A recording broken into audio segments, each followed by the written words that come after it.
مرحبا، وكيف الحال؟ محشي البصل على الطريقة التركية ستافد انيوس تركي بطريقة كتير سهلة وسريعة التحضير. ليتس جو على المطبخ نقولكم كيف عملناها. عنا هالطنجرة عم نعبيها مي. هلا بدنا نسخن هيدي المي، وهلا لبين ما تسخن هيدي المي بدنا نروح نحضر البصلات. عندي هون تقريبا 4 حبات بصل كبار. اوكي، انتو بدكم تستعملوا 5 6 اللي بدكم اياه، احمر اصفر اللون اللي بدكم اياه. المهم شلنا هالروس، وهلا عم نقشر هالبصلات.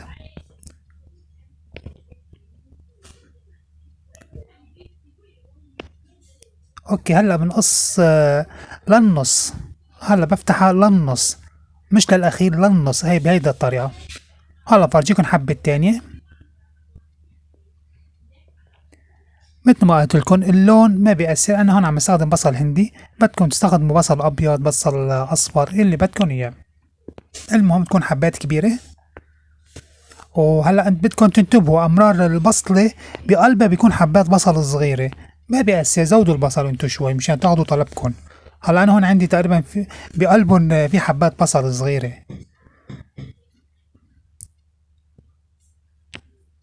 اوكي، قشرناهم. هلا من تحت ما بنقصن، هلا بنفتحها بالنص بهيدي الطريقة. بنغز السكين للنص وبس، مش للأخير.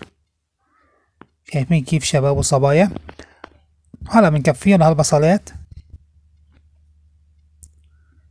بدكم تستخدموا 6 7 8 حبات بصل اللي بدكم اياه. هلا عم نغسلهم.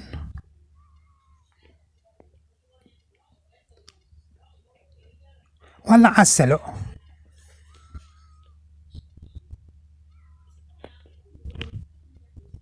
هلا هون كل ما شايفين كيف شباب صبايا عم تفتح. هلا بواسطة الملعقتين بننزع الطبقات، طبقة ورا طبقة. طبعا ما حيطلعوا الكل مع بعض لأنه في لسه من جوا مش مستويين كتير. بننزع أول طبقة، بنشوف إذا التانية ساعدتنا إنه ننزعها بننزع، ما ساعدتنا بنرجع على المي لبين ما تستوي وتساعدنا على إنه نطلعها ويكون الأمور تمام. شايفين كيف عم ننزعهم؟ بنزع الحبة البصلة، بنزع أول طبقة تاني طبقة برجع على المي باخد غيرها. أول طبقة تاني طبقة وبرجع باخد غيرها. أوكي، لأني البقية مش مستويين، بنطر عليهم دقيقتين 3 كمان ليستووا. وعلى هادو مثله لبين ما ننزع الطبقات كلهم، نفتح كل الطبقات. هلا هون بيطلع حبات بصل صغيرة من قلبهم، ما بنرميهم، بنحطهم مع المحشي، بنحطهم أي شي. المهم ما بنرميهم، ما بنكبهم. شايفين كيف هون شباب وصبايا فتحناهن. وطبعا على المي الباردة مباشر. هون عندي هيدي الحشوة، كنت عم سوي محشي أنا وزادت عندي، قلت بنعمل بصل كمان، فاخترعنا قصة هالبصل هيدي مشان نتخلص من الحشوة. طبعا شفتوا الطنجرة كيف مجهز الجزر، مجهز توم، اللي بدكن اياه حطوا. بدكن تحطوا فلفل، تضيفوا اللي بدكن اياه، نعناع بيصير.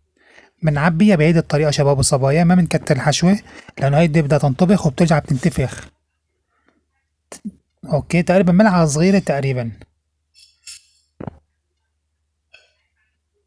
بدها ترجع تنطبخ وتنتفخ.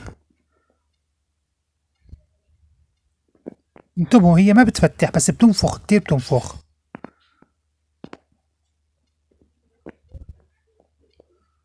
اوكي شباب وصبايا، شايفين كيف الطريقة، كيف منلفها.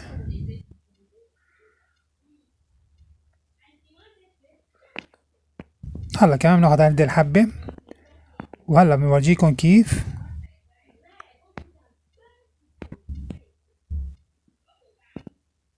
الامور كتير بسيطة، كتير سهلة. وهلا هيك حشيناهم هون كلياتهم.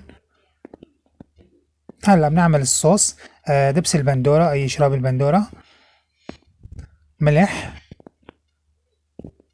مي ميكس، مي وميكس تحريك.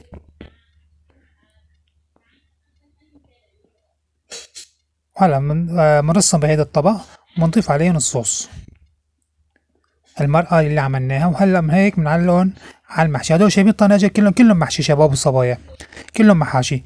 شي باذنجان، شي كوسة، شي عامل شوية بلا ملح. وهلا عملنا هدول البصلات، محشي البصل. الصراحة كتير طيبين، أنا كتير بحبهم، كتير طيب.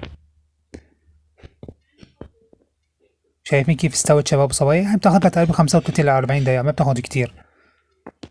شايفين كيف ما شاء الله كتير طيب. هون بيلبق لها شراب الرمان هيك تحطوا على الرش، ترشوا عليها شراب الرمان وصحتين وهنا. لا تنسونا باللايك والمتابعة والاشتراك. شكرا حبايب قلبي، يعطيكم العافية.